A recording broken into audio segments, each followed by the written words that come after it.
Hello and welcome back to another episode of the On the Sideline podcast with Jackson and Kyle. I am Jackson, and I am joined here, as always, by a guy who can no longer be referred to as the one with short hair on this podcast. Kyle, how are you doing? I'm doing okay. This is a rough week. There's nothing to do.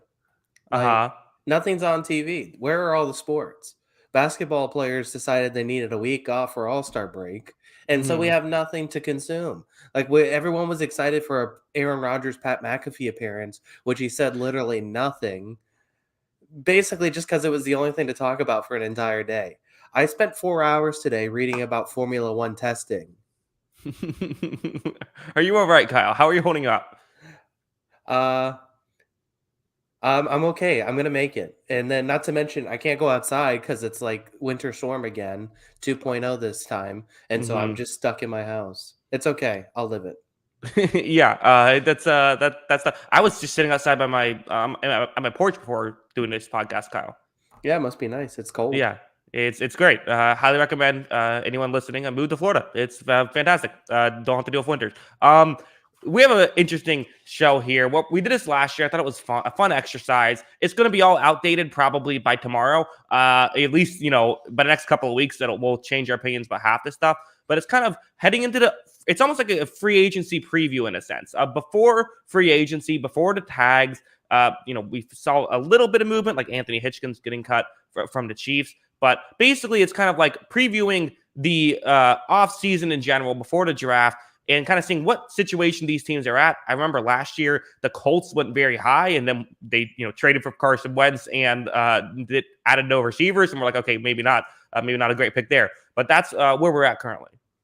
Yeah. So still lots to talk about NFL wise. It's a 24/7 sport. We're going to get into free agency here soon. But yeah, we can go ahead and rank our top 32 teams, ranking the teams from most likely to least likely to win the Super Bowl next year. Yeah, exactly. We're doing it draft style because you know how we love our drafts here on the Sideline podcast. Kyle, I have a trivia question for you. If you get it right, you'll get to go first, or choose if you want to go second. Although I think we're just going to go back to back, so I don't know why you would choose second. If you get it wrong, then I will be the one who goes.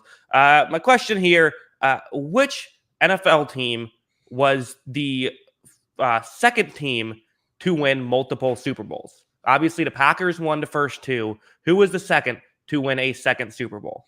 The second team to win a second Super Bowl. All right. I believe, if I remember correctly, the Chiefs won Super Bowl II. No, the Packers won Super Bowl II. Chiefs won Super Bowl V. Okay, my bad. I'm gonna go with. Excuse me. I'm gonna go with the. I'm just gonna go with the Chiefs. Is that right?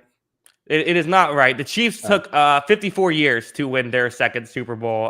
Just a bit off. Close. Yeah. Miami Dolphins. Miami Dolphins won Super Bowl 7 and 8.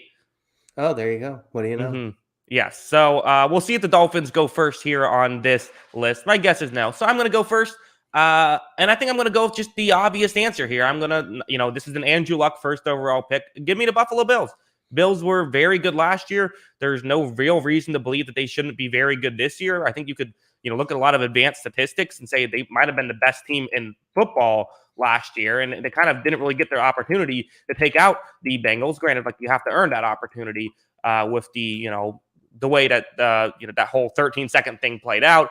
Obviously, you ran into a hot Patrick Mahomes. It happens, but I think they're a very good team. They are only $5 million under the salary cap, which is kind of like. That almost feels like you have like a good amount of money if you're only $5 million over the salary cap currently. And I don't think they have, a couple guys that they re-signed, Mario Addison, Levi Wallace, but as a whole, they're looking to be in good shape here. Yeah, like you said, the big thing is that they still have a really good team, and they still have, not a ton of players that they have to really worry about replacing. There's a few guys that they can replace, but they're replaceable pieces. And like you also said, I think. The 13 seconds thing was obviously horrifically bad playing, bad defense overall. But this, had a chance to be probably the best team in football last year. I think they had a legitimate argument to be the best team in football last year, and that was without Trey White for a lot of the season. Obviously, he's going to come back healthy, I believe, so everything's going to be good there. And like you said, they have draft picks, they have flexibility, they can make it work out. Go get a receiver to help yourself out. Yeah, I think this is a good pick. This is who I had at number 1 as well. Yeah, and also like part of that is like just give Gabriel Davis more targets now, which I think they will. Like some of it is just that. So they're looking in good shape, although they are losing potentially the MVP. Mitchell Trubisky is a free agent. Oh man, yeah. I mean, that's going to be the toughest replacement probably in the NFL. Yeah, I think so as well. All right, let's move on to number 2. Where are you going? All right, breezing right along. I am going to go. I can't quit this team. I just can't do it. I am going to go with the Green Bay Packers as the number 2 pick. Listen, I saw that whole whatever that Aaron Rodgers thing was. I don't really know what happened, but the more and more the more days we go without like a legitimate like public trade request, the more I believe that he's going to stay with the Packers. And I think that this is still a really good football team that's going to be really good going forward. Obviously, they got to figure out the Devontae Adams situation, get him a new contract, get him on the franchise tag, whatever they have to do. But it seems like that they're willing to go all in for these last couple Rodgers seasons. And with Aaron Rodgers on the field, I trust this team. So yeah, I think the Packers are a great pick here at number 2, and that's who I have. Yeah, I think it makes sense. I had them pretty high as well. I had them at number 4, so only a couple teams I had still ahead of them. There's a lot to like about this Packers team. I guess the reason why I think that you can get kind of better odds with them than you could for some other teams is, are we going to see the same Packers team we saw last year? Like that, and I think that's a real question. And the reality is probably not. I mean, even forget about okay, Devontae Adams could go, but he'll probably get tagged, I would assume. And basically, unless he's like says, I'm not gonna play. I'm not going to play if you tag me. Like, that's an interesting thing. Maybe you have to give him a lot of money. And obviously, the Aaron Rodgers of it all. They started this offseason $50 million over the cap. But like, even forget about all that. It's like, okay, what about like guys like Robert Tonyan, Devondre Campbell, Rasul Douglas, Alan Lazard, Marquez Valdez-Scantling, and even like, okay, listen, Kevin King isn't a star player, but you have to replace him with somebody. Like, same thing with Chandon Sullivan. So their punter is a free agent. So you have guys you have to replace to make this work. And that's where I think that's where the question comes in of just, are we going to see the same Packers team? And they might even have to get better in certain areas, because we saw last year, again, that lack of a second receiver did kind of hurt them a little bit. So that's kind of the issue. It's very hard to win a Super Bowl, but I do agree that like got a back-to-back MVP on your team, you got a great chance of winning it. Yeah, they have plenty of draft capital too. They'll be fine on that regard. And then like, I don't know. So I thought about that too. And, I mentioned on this podcast, I like Lazard as well. But like outside of Adams, and you could argue Campbell too, like, is there any like which of these players are you really sweating about losing? Like which of these guys isn't, like, obviously you have to replace them and that's going to be important and you have to hit on some of those players. But how much are you like stressing about, okay, how do we fill that Marquez Valdez-Scantling hole? Sure. How do you fill those spots? I think they're replaceable players. They have to obviously hit on them, but they are replaceable. There's a couple guys they got to shore up, but I think that they can run it back just fine. I agree. I totally agree. But like part of what makes me think about what is interesting is the difference between this year and last year is last year you got two guys, Devondre Campbell and Rasul Douglas, basically for free to give you great production. And the question is that going to happen again? The answer is probably not, unless you find two different guys that are going to do it. So, but I think that's a very good point. At the end of the day, they're not losing what they're great at. They're losing they're losing pieces though. So that's kind of the interesting thing. Yeah. It'll be interesting to see the Packers, but I think also the thing I was looking at too is that, there's a few teams around them as well as teams you'd rank them on the top that are also losing pieces. So I think that also adds to it. Yeah, and like we don't know how much they're going to lose as well. Maybe they'll re-sign, maybe all these guys. Like we just don't know because the cap doesn't, cap's weird. Let's move on. Let's go to number 3 here, which is number 2 on my board. Give me the reigning AFC champions. Give me the Cincinnati Bengals here. I like where the Bengals are at, and I think that for the Bengals, there are some like concerns with the Bengals in terms of the offensive line, but in a weird way, it's almost a good thing because that's like a clear area you can attack. and to have this, young quarterback on a rookie deal, couple young star receivers on rookie deals here. So that's going to make things a lot easier in the team building aspect. I think kind of the question is always with a team like this is that had a good coverage unit is, those things fluctuate year in and year out. And is that going to repeat itself next year? I don't know. I could see that taking a step back. It's possible.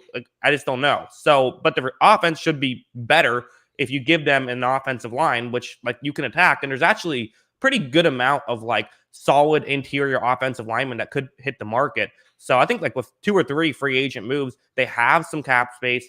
I think the Bengals are in good shape here. I had them at 10, and I think that I had them as a solid pick. I think they're going to be good next year, but here's the problem I have. There's this, it's never easy to be the Super Bowl loser and then come back and try and win again. That's always the toughest thing. Sure. And then there's I think there's a fair argument for this team of if you played this last season 100 times, how many times are the Bengals winning the AFC? I think this is a team that is very good, but I think it overshot its weight. I think it's going to be good again next year. I think that they're going to be a playoff team next year. But is this team going to hold up and be the AFC champion again? I'm not exactly sure about that. I think they're going to be a very good team, which could become a great team, but we also could see it kind of step back, I think, next season. I think that's fair. I think that's a good point that we'll have to talk about with some of these teams. It's like on one hand, you could say, look at how close the Bengals were, but it's going to be harder, I think, to win the 2022 Super Bowl than it will be to win the 2021 Super Bowl. I think that you're going to have a more difficult road this time. So I think that's a very good point. Although, I see someone in the chat saying, Sheriff, like imagine this team though if they added Ryan Jensen and Brandon Sheriff. Like that's just kind of where I go. And like, listen, is that going to happen? I don't know. But like, that's kind of, it's almost like, well, I agree. I don't know if they were the second best team in football last year. To kind of just because you're in the dance doesn't mean you like were that good. But at the same time, I think they can get better. And that's kind of, and part of it too is like if Joe Burrow, improves, which is possible. If Jamar Chase improves, which is scary, but possible, like that's another thing here. Yeah. So it's like, I completely get it. Cause they have a tier 1 quarterback on a rookie contract is probably the most valuable thing in the NFL, which they have. So I definitely think that that's a good situation. They have draft picks, they have cap space, they have plenty of options to work with. But at the same time, it's like, even the guys you were talking about, Von Bell's going to be a big free agent. They have to pay him still. They're going to have to get Tyler Boyd back too if they want to keep that receiving core intact. So I do think there's a few pieces, not to mention like there's still a few teams in the AFC that's like, okay, yes, they won those games, but I could still see them like falling behind those teams just because those teams are good. Yeah, I guess so. I'm interested in seeing maybe when we talk about more teams, we'll learn more about it because, like, I agree. Like, listen, losing. One thing that concerns me is, are they going to say, "Oh, we don't need Tyler Boyd. We have 2 good receivers"? I think that'd be stupid. Like, Tyler Boyd is a big reason why you got there. But I also look at they have $49 million in cap space. So yeah, if they want those guys, they'll have those guys. If they want Von Bell, he will be a Bengal next year. Like if they want Tyler Boyd, he will be a Bengal next year, unless they just don't want to stay there, which would be weird. Yeah. So yeah, I think that covers it. And actually, I read Von Bell and Tyler Boyd are under contract. It was something else I was reading. My bad. But there are a few guys. Jesse Bates, C.J. Uzomah. Those are guys they are going to have to bring back.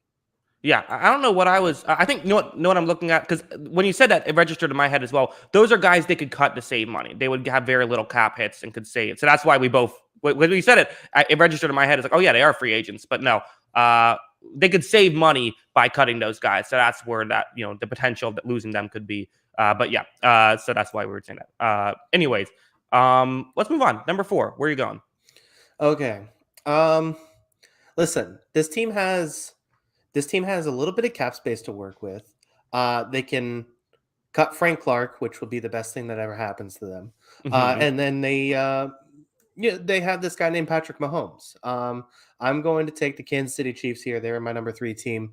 Patrick Mahomes, Tyreek Hill, Travis Kelce are back. I still feel good about that. Cut Frank Clark, rebuild around those guys. I think that if you retool this defense properly, you're going to be just fine. I got the Chiefs here. I still think that they're going to be one of the premier teams in the AFC. Zachary Stewart says Antonio Brown team, question mark. What if they got Antonio Brown, Kyle? You know what? I mean, it would help. On the football field, it would help. Off the football field, who knows? But as far as on-field production, if he's their number 2 receiver, that's a huge addition for Kansas City. So if they think that they can make it work with him, that's a huge get. Yeah, they wouldn't be able to pay him much because the Chiefs are currently, they have $4 million in cap space, but you got guys like Tyrann Mathieu, Tre'Davious Ward, and and Orlando Brown Jr., who, he's going to get 20 plus million a year. And Tyrann Mathieu could get a lot. So, and not to mention like some other like quality players, Andrew Wild, Derek Nottie, Mike Hughes. So these aren't like, again, replaceable players, sure, but guys you have to replace with someone. Daniel Sorensen is a free agent, Kyle. So don't want to lose him. So that's why I had the Chiefs a little bit lower. I had them at 4 on my, or I think I had them at 3 on my board. They go here at 4. That's why I was a little bit lower on Kansas City as well. It's just because like I'm concerned about that, and I'm concerned about like I think their biggest issue is they need like a second and third option, really, or not a second and third option because they have Kelsey, but a third option, really. And I just worry if that's something they'll actually attack or if they'll have the resources to attack that. Yeah, that's fair. They have some draft capital to work with. I mean, they basically have their first 4 round picks. First 3 at least, I think it looks like. So yeah, I mean, I think that they're going to be okay. And once again, it's just one of those things that it's like, okay, if you're worried about Kansas City winning a Super Bowl is that they need to find a third receiver, like then I'm not overly worried because at the same time, like they didn't address it last season. I think that they look at it this season and it's like, hey, this is something we have to fix for our offense. It was a huge gaping hole in our offense. It's going to get fixed. Yeah, Chiefs have their first 4 picks plus a comp pick as well. That's in the end of the 3rd round. Yeah, I think that's fair. One more potential concern I'll throw at you before we move on. Are we concerned at all about Patrick Mahomes' bit of a streaky play this season, or is that just it's a bad year for him? The bigger sample size shows that he's a superstar. Yeah, I'm not worried. Okay. We're gonna do our quarterback ranking sometime this offseason again. I'm willing to guarantee he goes in the top 4, so I'm not worried. Yeah. Hey, I was right. My quarterback rankings last year, I said Aaron Rodgers again at number 1. I nailed that. Yeah, hit right on the money. Me. Yeah. Although you didn't have Tom Brady one, so what does that mean? Right. Exactly. Let's move on. So my turn here, number 5. Give me the reigning champs. Give me the Rams. I think this is a kind of an obvious pick here. Now I get that they have some cap space, they have some free agents. All that stuff is very true. Andrew Whitworth may retire, so that's an issue. I think a report came out; he's kind of leading retirement. But Wayne Gretzky maybe said something. I didn't read the whole report, but that's an interesting thing. I'll check it out on Twitter. But I don't know what's going on there. But at the end of the day, it's like, okay, well, they still have Sean McVay. They still are a team that like. The salary cap is kind of a myth. You can spend over it, and I think that they're probably going to be willing to do so, and that could go a long way. Yeah, so, I mean, I think it's going to work out for the Rams. I still think they're going to be fine. They do have a lot of pieces to replace, but at the same time, isn't this something that we started to see in the NBA, and it's very possible to happen in the NFL too? There's going to be older free agents, I think, this year. They're going to say, hey, it's not a terrible idea to go live in Los Angeles for a year and go chase a championship, right? Like, I think that's a possibility that they can get some good bargains that way. Not to mention, like you said, I mean, Whitworth might retire, but they could, it would stink. But at the same time, they could also cut him and save $16 million. So, like, at his age, like, how long do you just expect him to be awesome? Like, eventually that has to slow down, right? I mean, who knows? So, I mean, there's a few different situations there, but it's another thing where it's like, look, I think this is a really good team. And yes, they have some issues that they have to fix, but if they can figure out deals for Miller and Beckham and the other guys they're losing, I'm not overly worried about. I still think they're going to be fine. I still think that they're going to be able to make moves, and I still think that they're going to be able to get those guys and potentially run it back next year. Yeah, and I also, like Zachary Stewart in the chat brings up that, Donald may be gone, also sound toxic, kind of saying like, do they have McVay? Nothing set in stone yet. I mean, it seemed like, I believe it was his wife or his significant other put something out on social media saying that he's not retiring. So that feels like leaning towards not retirement there. And I also think that so there you go. And I think that like he's probably staying. I think Donald's probably staying. Like I think that I'd be shocked if he does go. And if Whitworth is gone, you do have Joseph Noteboom, who I thought played well in his absence, so you're okay there. And if you lose Odell, well, you replace him with a Robert Woods, who is arguably better than Odell. So because he's getting back from injury. So losing Darius Williams would be tough. Losing Von Miller, obviously he did add a lot. He's probably gone, but losing Austin Corbett isn't great, but I think you're still okay. And just trade, the 2030 first round pick to get someone to replace them. Like you're fine. Yeah. I mean, they're not going to care about first round picks. They're going to be perfectly fine, I think. What's the more likely scenario? That this team adds some fringe pieces, brings a couple of these guys back, restructures contracts to make it work, it runs it back with a 12-win team, or that they have some glaring holes on their roster and they end up a 9-8 team, which seems more like. I think the first option is more likely. Yeah, exactly. So I believe in this team. I believe in the talent. And as far as the speculation on some of these guys, I'll believe any of that when I see it. Like.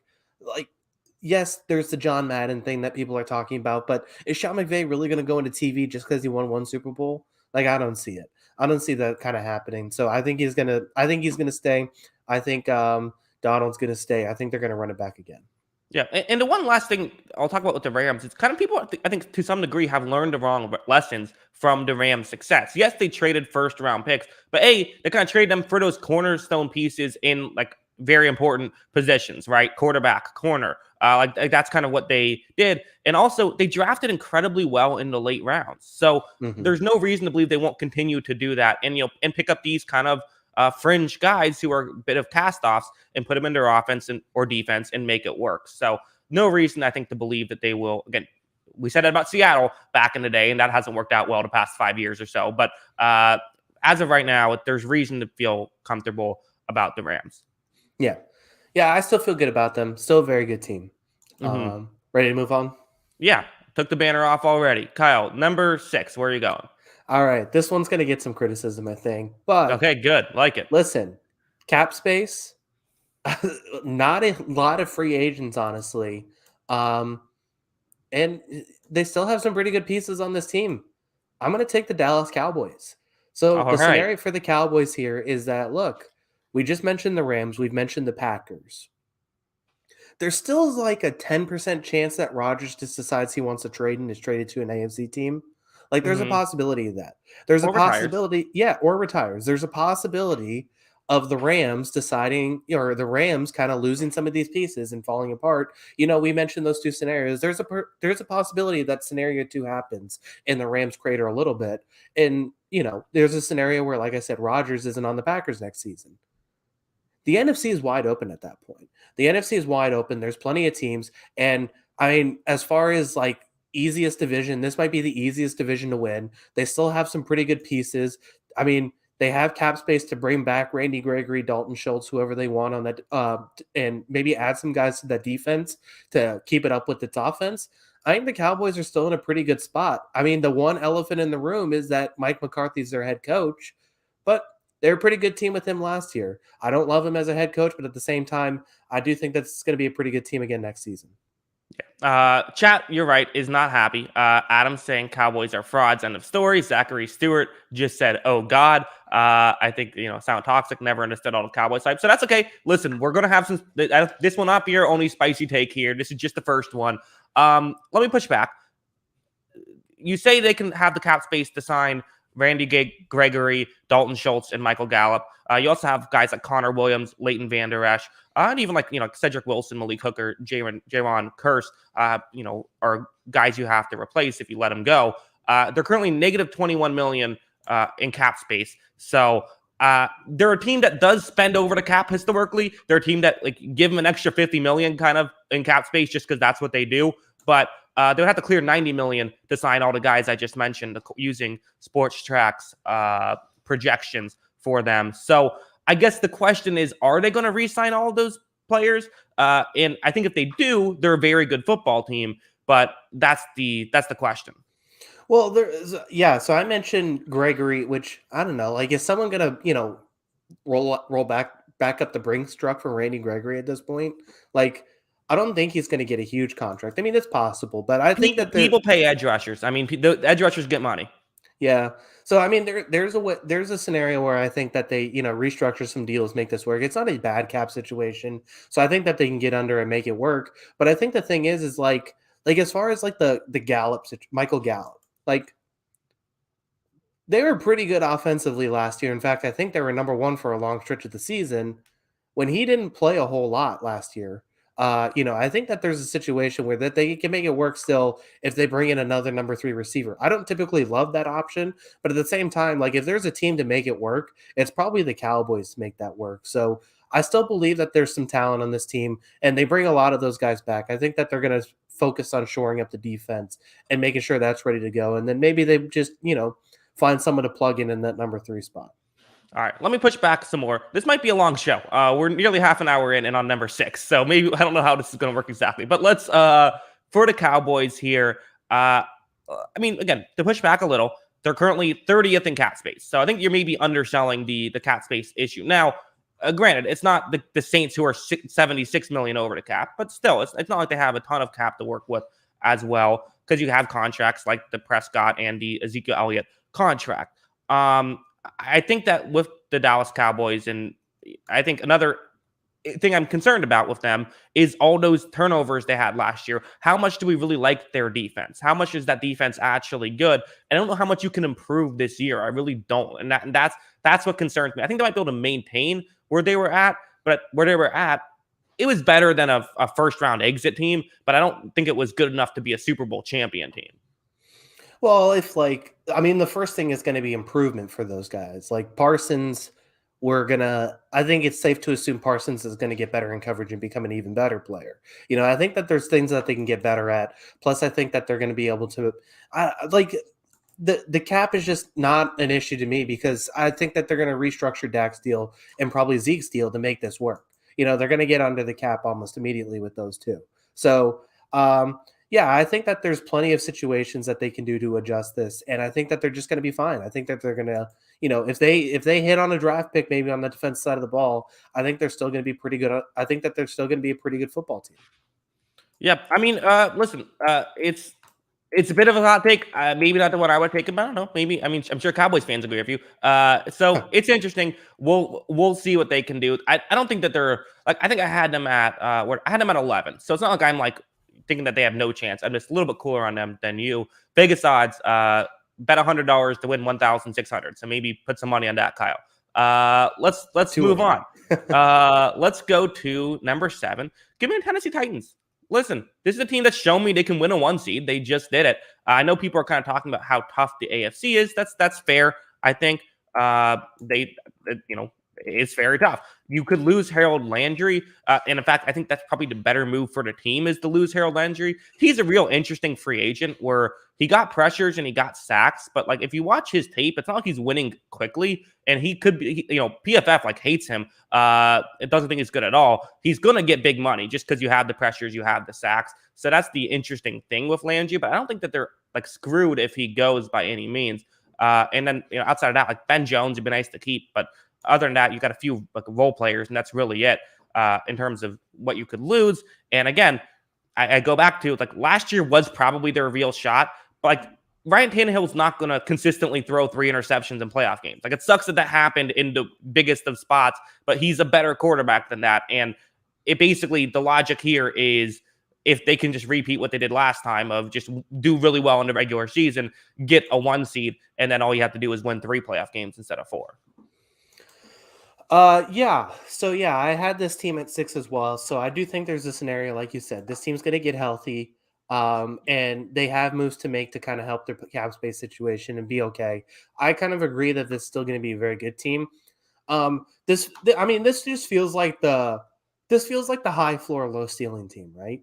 Like Like, Mm-hmm. I don't know if they're going to win the Super Bowl, but I feel pretty good about picking this team in this spot and saying, yeah, I see the Titans winning at least 10 games. At least 10 games. Yeah, and worth mentioning, they get 2 games against Jacksonville, 2 games against Houston, and 2 games against Indianapolis, who we don't know exactly where they're at. So, like, there's a very real chance they could just go 5-1 in that stretch, and that's going to help them, again, get them a higher seed. So are you saying Houston and Jacksonville aren't high on your list? They're not. I believe it or not, I did not have them at 8 and 9 on my list. We'll see how high you select them. Okay, I'll go ahead and adjust that a little bit. Yeah. Yeah. So, So that, I mean, that's the thing. It feels like the safe pick. I think we know who the Titans are at this point. I think we feel comfortable with who the Titans are. And I still think it's going to be a pretty good defense. I still think it's going to be a pretty efficient offense. And with everybody back and everyone healthy, if they can stay healthy, I do think this team's going to be pretty good. Yeah, the Derrick Henry thing is always a real question. Also, meant to mention this at the start of the show, I forgot. But next week, we are moving to 5 Eastern instead of 9 Eastern. We're going to go a little bit earlier. Just makes it easier for our schedules to do that. And also, hey, NBA season's back, right? So, we'll be able to watch, whatever games we want once hockey and NBA playoffs happen and all that stuff. So 5 o'clock Eastern from here on out. That'll be next week, 5 o'clock Eastern. Just throwing that out there. Anything else on the Titans, or do you want to move on to number 8? Let's just keep breezing right along here. I'm going to take the other injury-riddled team here. I'm going to take the Baltimore Ravens. This is a team, like I said, kind of similar to the Titans, dealt kind of with the season from hell. And look, yes, they have some free agents to address, but I mean, I just trust Baltimore. Like, I just trust this organization. I trust John Harbaugh. I trust Lamar Jackson to, once again, like, I don't know if this team's going to be good enough to win a Super Bowl next year. But unless they just like everybody gets injured again, like I feel like this team's going to win 10 games next season. So I feel pretty good about Baltimore in this spot. And that's who I got at 8. Yeah, I like Baltimore. I had them. I think I had them a couple teams ahead of them, but not many. Only 3 teams on my board are still ahead of them. So I'm with you. A couple of free agents to sign: the Calais Campbell, Justin Houston, Bradley Bozeman, Sammy Watkins, who for a second looked like he was going to be good for them, and Deshaun Elliott, another guy. So got some players that they have to keep. Have to make sure to keep. But you're right. Just staying healthy is the first real step for Baltimore. They could be a very good team. I like this pick. I don't have too much to add because that's really kind of the question is just, was last year a fluke, or like are these guys now, once you get injured once, you're more likely to get injured again. So I guess that's always the question. Yeah, I think that's completely fair. But at the same time, like, I don't know. I'm not overly worried about a lot of the injuries they had. I still think that their corners are going to come back just fine. A lot of it was that stuff like that. So, yeah, I mean, we'll see. They still got a situation where Lamar, I think, is still on his rookie contract for one more year. So, I mean, having that sort of flexibility, I think, goes a long way. Maybe they can try and load up and go for basically one more big season. Yeah. Yeah. Interesting. Anything else you want to move on? Let's move on. I got it. I mean, it wasn't much different from the Titans talk, I felt like. I'll go with the 49ers here. Niners, maybe I'm surprising myself a little bit with when I'm picking them a little bit early here, I think. But, there's, I guess, for the 49ers, what it all comes down to is Trey Lance, right? That's what the question is just where are we at with Trey Lance? How much do we trust Trey Lance? I'm assuming that Jimmy G will not be the quarterback of the 49ers. Cutting him would save $26 million. So seems like he's as good as gone from San Francisco's perspective. And again, a couple guys that you would like to keep, but no real like super impact player. And for the 49ers, they kind of are built around depth for the most part anyways, with a few stars in important places. So the way that the 49ers win a Super Bowl is pretty simple. You get into the playoffs, teams aren't used to dealing with a team like you. And as long as Trey Lance can be, solid, they have a chance. And if he can be great, they have a great chance. Yeah, this is the ultimate high ceiling pick because we really haven't seen we got a glimpse of Trey Lance last year, but we really haven't seen him. I don't love the did you see the thing right around Super Bowl week where like Joe Montana, I guess, talked to players in the organization and they all said Trey Lance wasn't ready to play or something like that? Did you hear that? I think I've vaguely heard it. I haven't looked into it at all though. Yeah. Don't love that. Don't love that idea. But, like you said, I think they're currently over the cap, But if they cut Jimmy Garoppolo or trade him and save that 25.5 million, 26 million, then you go and get, you can go and get a number one quarterback with that kind of money. You'll have some opportunity open up there that you can add some players. And yeah, this was a good team last year, so I still think it's going to be a good team next season. Another one of those teams that weirdly can they stay healthy, but when they're healthy, they're dangerous. Yeah, well, and again, part of that is like by design, right? They purposely go after guys who get hurt in a way to, like, the Jason Verrett, who is now a free agent. It's like that got you a full season of Verrett. And unfortunately, it was kind of the 1 year in these past 3 years that you didn't have a deep run, but you got a good year out of that. So maybe they take some flyers on those guys and have that work out because they have some cap space. So and they're an interesting team. And they're different. And Kyle Shanahan, I trust him. So that's where I'm at. Let's go to number 10. Where are you going? I don't know if I trust this coach, but this is really the ultimate of ultimate high ceiling teams. And it is the Los Angeles Chargers with their $56 million in cap space, a fringe tier 1 quarterback, maybe top of the tier 2, definitely easily top 10 in the league, Justin Herbert. They have some very glaring holes that they have to fix, but they have the money and resources to do it right now. If this team wants to go all in on Justin Herbert's rookie contract, this is the year that they can do it. They showed glimpses of it last year. If they lean all the way into it, this is going to be a very good team next season. And Justin Herbert's really good. So I believe in that, and I think that they're going to be very good next season. Yeah, this was next on my list as well. The Mike Williams thing, that's a question. Is someone, in free agency, guys tend to get a little bit more money than maybe they deserve. So are you going to lose Mike Williams? That's a real question. You want to make sure you keep him. Also, Overlap 618 back in the chat. Whoever doesn't have a bet for Jackson to wear the Penguin suit, bet the house on it. So whoever doesn't, I'm not exactly sure. But yes, again, nope. I don't think I've said Penguin suit if the Buccaneers ever win a Super Bowl. Just it was that 1 year, right? It's gone now. Unless you want to run it back next season. We'll see. Maybe. You know what? If Blaine Gabbert wins MVP next year, put this Penguin suit back on. All right, there you have it. Yeah. Back to the Chargers. I guess my question when you were talking about this is, you say you don't trust Brandon Staley so much. I don't hate Brandon. I want to see Brandon Staley in a second year. The whole thing, I've made the excuses for him, right, of the defense. Like, well, he's just now starting to build it together. These things take some time, but you do have to start to show some signs of, like, it working in year 2. Yeah, look, I think I come off as, like, the hater on him because I'm not really sure how I feel about him yet. Like, some of the stuff I think makes sense, and it'll be interesting to see how he does this season. But, like, I don't know. Like, I didn't feel one way or another like, oh, this is the next great head coach after one season. I think he did some good stuff. I think he did some bad stuff. I thought, for a defensive coach, I know that he has his style, but to just say, okay, I'm going to give up 7 yards per carry every running play because I don't care.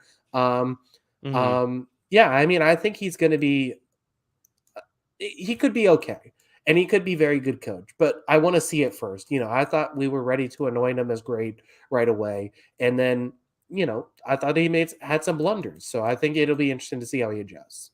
Yeah, it's also another Overlap super chat. Let me know if the bet is on next year. Also, Brady and Gronk and AB going to the 49ers. Let me know. Overlap, a.k.a. your number one fan. All right, there we go. I didn't even touch on the Brady to the San Francisco stuff in that segment. Poor Chargers fans. We'll keep talking about other stuff during their segment. But yeah, they're an interesting team, and I'm totally with you. Like, the ton of cap space. If they handle it right, they could be championship contenders. The question is just, are they going to handle it right? That's true. So yeah, I'm interested to see this team. Like, this is a team that, like, I feel like could be number 1 by the end of the offseason, or I feel like could be number 18 by the end of the offseason for power rankings. So It'll be interesting to see what they look like by August. All right, Kyle, you ready for me to see if I can match your hot take with a hot take of my own? Go for it. All right, give me a team that currently plus 4,000 to win the Super Bowl. Give me the Miami Dolphins here. Give me the Mammals. And some people are going to look at me like I'm crazy, but just hear me out because I have very clear reasoning for this. I think Tua is at least an average starting quarterback who's getting paid very little. That's the first part. I think that their receiving core could be very good next year. And I think that, as long as it stays healthy, and I think that if they put a lot of their resources into the offensive line, which I think that they should, that can allow their offense to be good. And their defense is already good. They don't need a great running back with this, basically implementing a Shanahan scheme as they will. I think it's a perfect fit for Tua, who you're not paying a ton right now. You currently have $64 million in cap space. And like I said, there's offensive linemen on the board. They can make that work, I think. And I think that this is a team that I could very easily see, if things break down perfectly, I don't think it's crazy. I think that there's a real chance. Now, again, it all has to work out that way. But me, someone who hated on the Miami Dolphins all of last year, I like the position they're in now. The question is, will they make the moves that are correct? So I had them at 13. So it seems like we're both kind of in off season for Miami. I actually think here's my kind of hot take. I think the AFC East is going to be pretty good next season. We'll get into that. But anyway, so like you said, a lot of money, pretty good defense already to build upon, and McDaniel figures some stuff out. They add a couple guys. I mean, this team can be very good very quickly, like you were saying. Now, do we expect this defense to be awesome again next season without Brian Flores? Like, is that something we feel great about?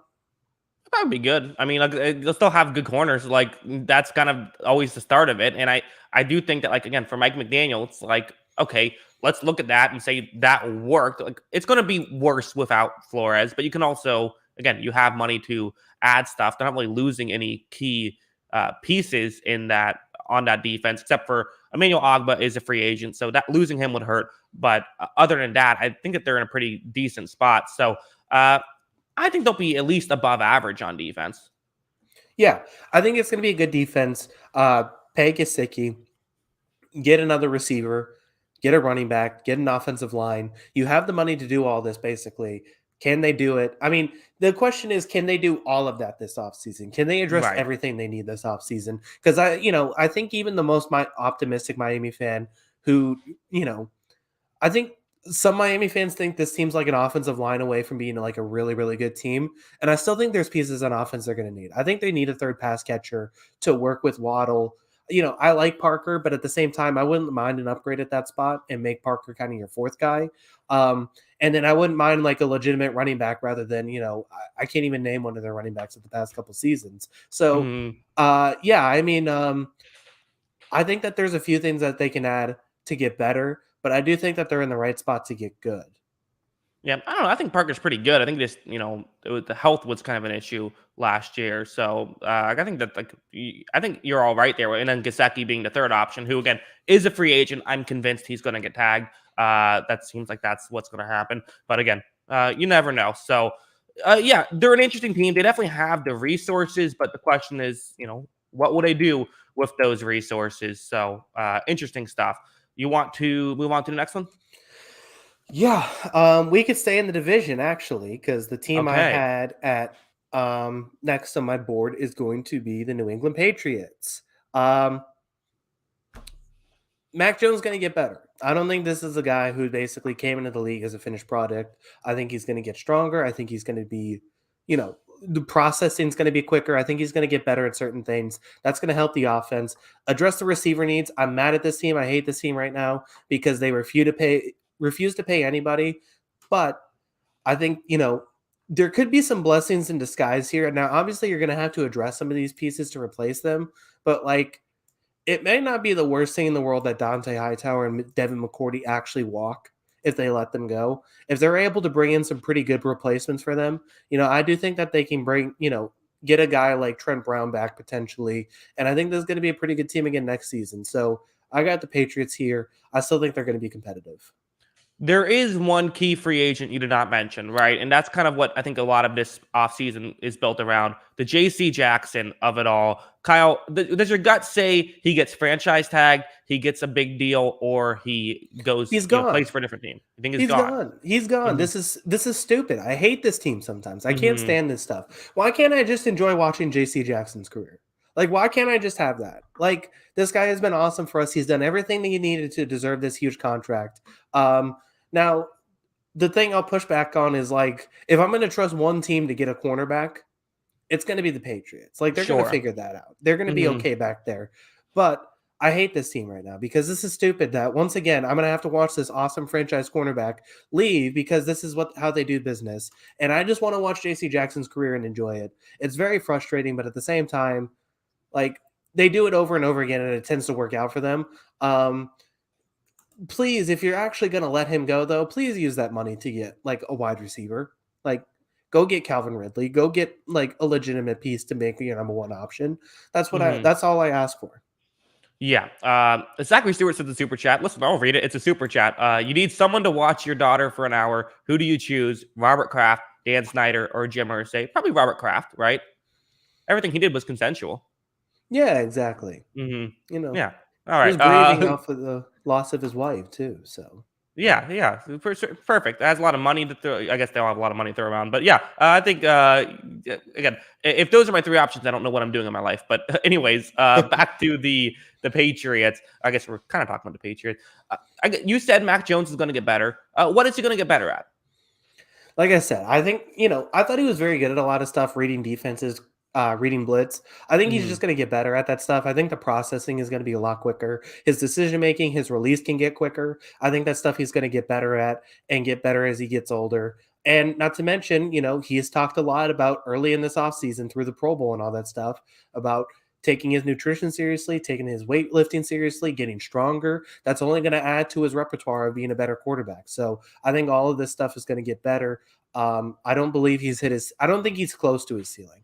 I hate this low ceiling Mac Jones talk. Maybe he doesn't have the same height of a ceiling as a guy like Zach Wilson, but he's not going to spend the rest of his career, I think, as the 16th best quarterback in football. I think he's still got a room to grow.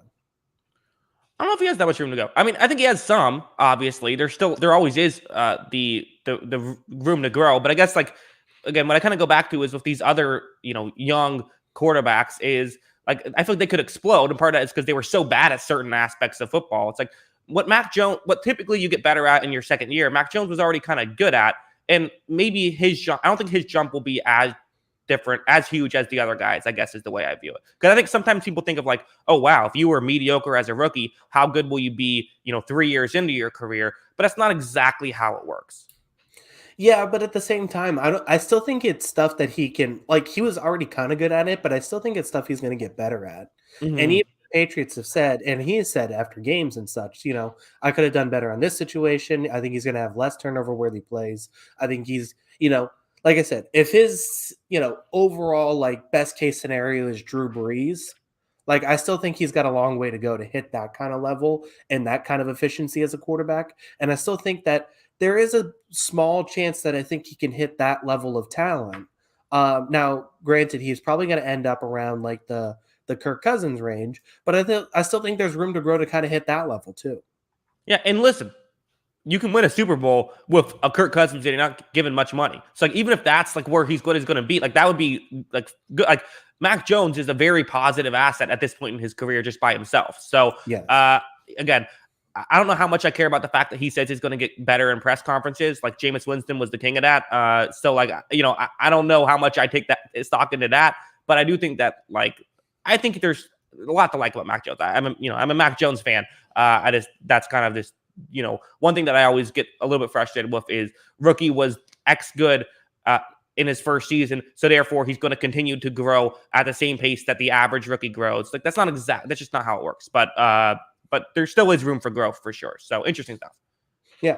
So we can move on. Who do you got next? All right. Next here, give me a guy who I've seen, it's a passing league. Give me Kyler Murray. Give me the team that has Kyler Murray and DeAndre Hopkins. You could say, well, look at how bad they were once Hopkins left. Well, guess what? They'll have Hopkins next year. So you're okay there, assuming there's not another injury. Now, they got some free agents, Chandler Jones, Kristen Kirk, Zach Ertz, James Conner, Chase Edmonds, Robert Alford, Max Williams, AJ Green, the great Colt McCoy, just to name a few of them. So there's a list there, and that's kind of why I think they've fallen a bit in this draft thing. But I also would sit here and say, if they lose all of those guys, like, how much worse are they than they currently are with all those guys. I don't know if it's that actually big of a jump as it might seem just from the giant list there. Even though, they're going to get a lot of money in free agency, I think you can replace them to some degree. The concern I have is just the complete regression of the defense, specifically the coverage unit. Part of that was injuries, and that's kind of my concern heading in. But you got a great quarterback who I like. I think Kyler Murray is really good. You have DeAndre Hopkins. That alone is going to put you in championship contention. Yeah, I mean, this team's going to be good. I think it's going to be solid. I think the thing is that the undefeated start, I think, put too high of expectations on this team. I think it's going to be a solid team that could be very good. I don't love the idea of them potentially losing Chandler Jones. I think that's the one that I'm kind of like, I know the whole edge rusher conversation, but at the same time, I would like to have Chandler Jones rather than lose Chandler Jones. I think that's the kind of player I'd rather keep. And the thing is too is like, yeah. So once Hopkins went down, those other options that they had on offense didn't look so great. But at the same time, now you're going to have to potentially replace an Edmonds, a Connor, a Green, an Ertz, a Max Williams after, he had the injury last season. So they have some things that they have to address. And I think that's the only thing I'm worried about. But I still think it's going to be a pretty good team. And I still think Kyler Murray is a very good quarterback. Yeah, Zachary Stewart has a good point. You still lost David Johnson, though. Don't think they can ever fully recover from that. That's true. Clearly, Texans won that trade, but they're doing all right without that. I guess kind of my thought is like, well, what is Chandler Jones today? Like where are we? I think he's going to probably get I saw the projection was like $17 million a year for a 32-year-old Chandler Jones. Like that's my concern is what Chandler. I know he had that 5-sack game against Tennessee, but like since then it wasn't necessarily can still rush the passer very well. There's still a lot to like about Chandler Jones, but I almost wonder like is he the complete edge rusher at this? I think he's still good. I think he still has value. I'm not saying he's like a bad player. I'm just saying, is he arguably the best edge rusher in football anymore? I don't think so. So that's kind of where maybe why I'm a little bit more okay with losing him, especially with the payday he's going to get. Yeah, that's fair. But I mean, I still like his game, and I still think he, as far as pass rush go, he's going to be very good. He's one of the best. It'll be interesting to see this team. I don't know. This team, I think, slipped a little bit in our rankings, probably compared to others. But at the same time, from the stuff we're hearing this offseason to all the situations going on, it's going to be interesting to see this Cardinals team and where they do going forward. Yeah, I agree. All right. So number 14 here, Kyle, there is a clear tier drop off, I think, from the Cardinals to whichever team you have next, in my opinion, but maybe you disagree. Where are you going? I agree too, but I have one team that I feel like I'm still kind of buying low on here. And I feel like everyone was ready to jump ship. They have some free agents to address, but as far as I can tell, their cap situation is still pretty good. I'm going to go with the Cleveland Browns. Like, we were picking this team to make the Super Bowl last year, and their quarterback played through an injury basically the whole year. Now, granted, he was very bad, Right. But I feel like I'm getting pretty low. I'm getting pretty good value for what I think this team still is when I'm taking the Browns here. I still think that they're going to be decent. They have some things I think they need to address, specifically wide receiver, bringing back some of their free agents. But at the same time, I still think this is going to be a solid football team. Yeah, not a bad pick. I think I had them at 16. They go here at 14. So we're right around there. I think that they're interesting. I guess one thing that I predicted them to win the Super Bowl last year. Did not go well. Didn't exactly nail that.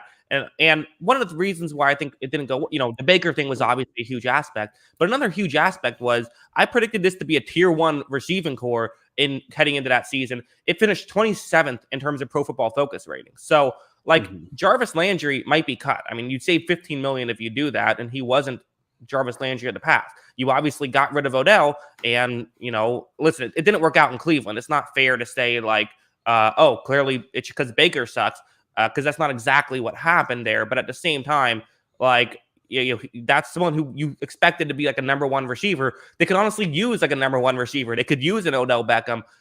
Maybe they try to do that in free agency. They do have, a few free agents, Clowney, Njoku, your guy, Ronnie Harrison is a free agent. So, and, a couple of role players as well. They're not too bad. Like maybe they sign a wide receiver in free agency to make up for that. But there's work to do, basically, and that's kind of why I feel like there's a tier drop off. And the Baker Mayfield question is a very real question. Maybe they go trade for Kirk Cousins, I don't know, but that's where they're kind of an interesting team. But I do see where it's like, in a perfect world, there is a pathway to a Super Bowl victory for the Browns. Yeah, I agree. I agree with everything you said. I do think there are some issues, and I think that we definitely overrated this receiving core last year, and then obviously the Beckham situation didn't help. Which they can call him and offer him a contract this offseason. Yeah, I don't think that'll happen. No, I don't think so either. So, but yeah, I mean, I think that they have some things to address. But as far as like, if I'm going to pick one of these teams lower that I think can be pretty good next season, like I still think the Browns can kind of bounce back. I still think that at their core, they have some good pieces that are going to be very good for the next few years. Yeah, and they still have a great defense. Like, we haven't talked about defense whatsoever, but like the defense, I think, has really good pieces. And losing Clowney sucks, but I mean, you put me opposite Myles Garrett, and well, I died. But you put like an actual NFL player there, and you're going to get some pressure with just with the attention Garrett brings. So you're okay there. I think that their defense should be good. It all comes back to the quarterback. The passing game is really kind of their big question. Yeah. I'm just imagining you trying to rush a passer.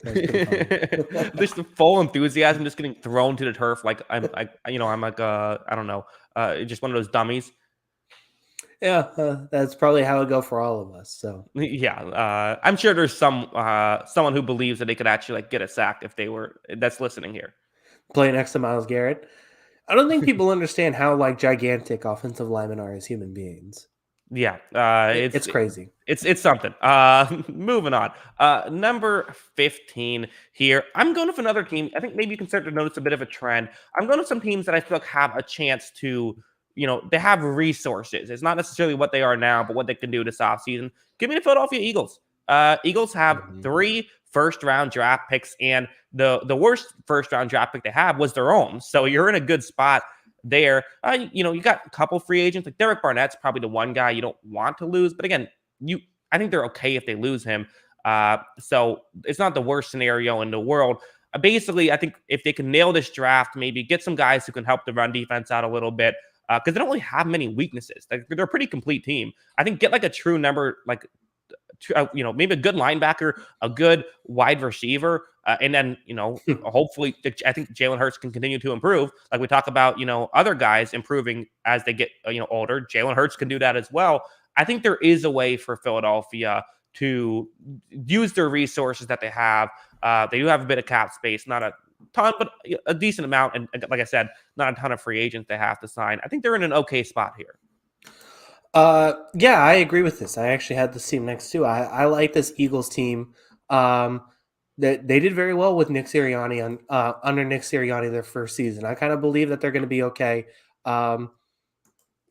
We'll see. I mean, I still think this team kind of has some pieces to add, but at the same time, like you said, the resources are there to do it. So I kind of believe that this team's going to be pretty decent next season still and be competitive. They're a team that could be like at the end of the offseason, a top 10 or a bottom 10 team, depending on how they handle this. I agree. Okay. Same with my next team. All right. Well, then let's move on to your next team, number 16. Where are you going? Okay. Kind of similar. The Washington Football Commanders have some cap space that I think they can work. Yeah. So, I mean, they have some cap space, but I mean, this offseason is going to go down to basically one question and one question only. Is this team going to find a quarterback? If they find a quarterback and, bring back Scherf, I might not hurt either. If they find a quarterback, they have some weapons on offense. They have some draft capital to help their defense a little bit. They still have a pretty good, decent defensive line as well. Maybe this team makes a leap with a quarterback. So yeah, I think that this team can still be. I think this team can still be pretty good next season. I think that they need to. Obviously, it just comes down to a quarterback. Which, like, would I be blown away if this team like went all in on like a Deshaun Watson? I wouldn't, because I think that they need that level of player. But if they add a guy like Deshaun Watson, then all of a sudden the Commanders are in business. Yeah, I think what you said makes sense. I mean, I had him at 25 on the record, so I was much lower. But I get what you're saying. I guess The question is, that does feel like a big if to me. That's kind of where I hold back a little bit, is I don't know if that's actually going to happen. And I still have concerns about their coverage unit and how that completely fell apart last year. But maybe just, giving some of these guys who are in their first year in the Rivera system another year can make that work better. So I think that's a fair pick here, even if it caught me by surprise. Yeah, I mean, I just think that same thing. I think I'm kind of buying low on this team because it's kind of the situation where if they figure out quarterback, all of a sudden this team could be in the top 16. Mm-hmm. I'm not really sure. Obviously that's the biggest question. It's the hardest position to find, but I still think there's pretty good pieces on this team that I don't think that there's a bad situation for them. Yeah, yeah, I get that. Let's move on now. So we're halfway through. We're already an hour in. So maybe pick up the pace a little here Okay. in this second half is what we'll do. Because I mean, again, I know the fans don't care. It seems like I always fuck with podcasts. I don't care if it's 4 hours. Like, more content's better. If I don't like it, I'll just turn it off. Well, I care if this one's 4 hours. Yeah, I think that's true. Yeah, not sure about that. Give me the Minnesota Vikings here at 17. Again, there is the whole quarterback question mark and all of that stuff, but I think they're a team that probably will. They're kind of a higher floor team, assuming they don't lose Cousins, because cutting Cousins saves you nothing, but trading him would save you $35 million in cap space. So that's kind of the whole Cousins question has never been about, is Cousins good? It's always been about, is he worth his contract? But you keep Cousins, and then the hope is maybe you can find some improvements on that offensive line. The defense is, they don't have any strengths there, but you can win as long as you have just a fine defense, even like a below average defense. You can have success there. So I think with this team, you could probably improve at a lot of different positions on defense, but you can improve the offensive line a little bit, and then basically you just hope that you have a head coach who will throw the football, and then that's kind of your pathway to success as you get into playoffs and go on a run there. Yeah, I agree with this. I mean, if you have, Cousins, Cook, Jefferson, and Thielen, I don't think you're going to be a terrible football team. That just seems Right. hard to believe. Mm-hmm. This is definitely a team that's I'd be pretty surprised. A couple guys would have to get hurt for this team to me to go below 6 wins, and I just don't see that really happening. If those guys are healthy. So yeah, I mean, I think if everyone's healthy, this team's probably at least a 7-win team, and the ceiling is up because they have such an explosive offense. Yeah, and then of course the question is, what is that ceiling? Because this isn't a draft of who's the best team next year, but who is most likely to win the Super Bowl. I think those questions are fair, but given the field, I like their chances of doing well, and therefore I like the potential of them doing even better than that. Let's move on. 18, where are you going? I'll take Seattle. They have cap Okay. space, and they have cap space, and they have their star quarterback. So I mean, And you Pete have those. Carroll. Oh, geez. Yeah, I take it back. Listen, if you have $40 million in cap space and a franchise quarterback, Mhm. it's going to work. Something's going to be fine. There's things that they definitely don't have to address. They have to pay the greatest running back in NFL history, Rashad Penny, but Right. that they have the resources to do it. So yeah, I think that this is I think this is going to be a decent team next year. I still think they have a long way to go defensively to be really good. But at Mhm. 18 here with a guy like Russell Wilson, I feel like you have to take him at this point. Yeah, I was pretty similar. I mean, the other guys are listen, they do have other free agents, Dwayne Brown, and then DJ Reed and Quandre Diggs. Okay, you want to have some people in your secondary, maybe keep them. Gerald Everett, another guy. Geno Smith, might want to make sure you hang on to him. But you have the cap space to keep them, and as we talk about, you can spend over the cap. I feel like the Seahawks, maybe I'm crazy, but I feel like one of their biggest needs is a third option, right? We talk about Tyler Lockett and DK Metcalf. The lack of a third option is a very real thing in football. Sometimes you're only as good as your third option. They could, they tried it with Dwayne Eskridge last year. It's I think put more resources into that. Yeah, I mean, I think so. But at the same time, I think this is the problem that the Seahawks have is okay, do you want a third wide receiver option next to DK Metcalf and Tyler Lockett? Or do you want to get better on the offensive line and defensively where you're not very good? I think they want to get better in run defense. I think they're like we're only the third best ranked run defense by PFF last year. We got to improve on that. I think that's what they're really going to focus on. Jordan Davis in the first round. They're going to get a Mm-hmm. big run stuffing defensive tackle. Yeah. Big inside linebacker. So I saw this actually because I was looking through some lists and seeing some like cap situation and potential cuts. This mentioned as a potential cut Bobby Wagner saving $16 million. Like, Mm-hmm. would you cut Wagner at this point in his career? I wouldn't listen when I'm making my videos. I'm kind of previewing. I should have plugged this at the beginning of the show, but this week or so, I'm going to make a video on every team, kind of breaking down their free agency in more detail, talking about where they're at. I put Bobby Wagner on the list of mine. I put him on the list because like that's a very real thing. I want Bobby Wagner on my team. I keep Bobby Wagner. Like it's kind of simple for me. I get that the 16 million is nice. I think Bobby Wagner is also a nice player. I have him hang around for another year, but again, part of it comes down to, okay, if you lose Bobby Wagner, who are you replacing? And again, nothing I think Pete Carroll values more than a good linebacker. So I think that Bobby Wagner is gonna stay there. I think I agree. It's just a question. No, it's a fair question to ask. Want to move on? Yes. All right. Well, you picked your team. Only right for me to pick my team here. I took good value here. The Tampa Bay Buccaneers, first NFC South team to go off the board here at number 19. And that's part of why I'm picking them, is because it's a weak division. So like that's kind of part of it, is they could end up in the playoffs just kind of as a team that gets there. They got some free agents assigned. There's no denying that. I think just off the top of my head, like Carlton Davis is kind of him and Godwin are the two key ones for me that I want to make sure they keep. And the question is with Bruce Arians, kind of an old school mindset. Does he value the defensive linemen more than he values the guys on the outside? That's a concern. I think a big concern is that we might have a Blaine Gabbert year or a Kyle Trask year. But I guess what I'm going with the Buccaneers here is, if they do go out and like somehow land one of these big fish quarterbacks, we now have like a legitimate Super Bowl contender right off the bat. So like this is a team that's going to either be, if we did this, we keep talking about this, if we did this 2 months from now, they would either be like right around here, maybe probably a little bit lower, or like top 5. Like that's where they're going to be at.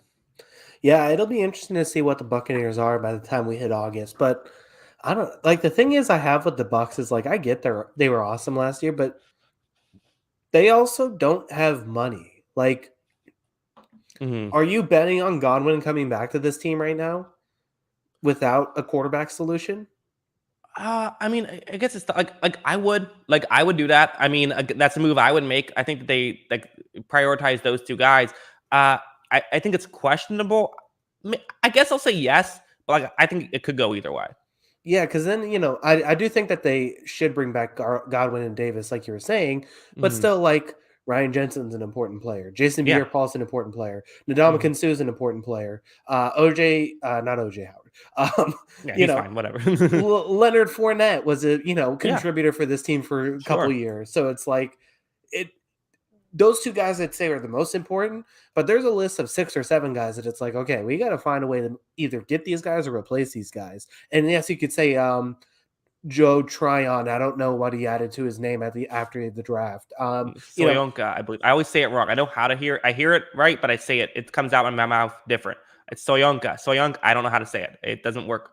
My tongue can't make it work. Yeah, I don't know. But at the same time, I'm sorry, Joe. But at the same time, you could say he's going to replace one of those guys. But at the same time, the benefit to this defensive line was its depth. There was no, like, obviously Barrett's great and all that kind of stuff, but having that depth went a long way for Tampa Bay.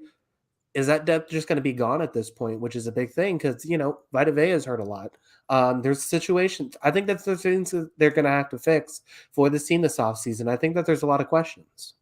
I agree. There's some real concerns to have here. That's why they're going to number 19. A lot of team, but hey, the Blaine train, Blaine Gabbert finally going to put it together. MVP Blaine Gabbert. I'll wear that penguin suit. Let's move on. Number 20. Where are you going? Give me the Darth Vegas Raiders. Okay.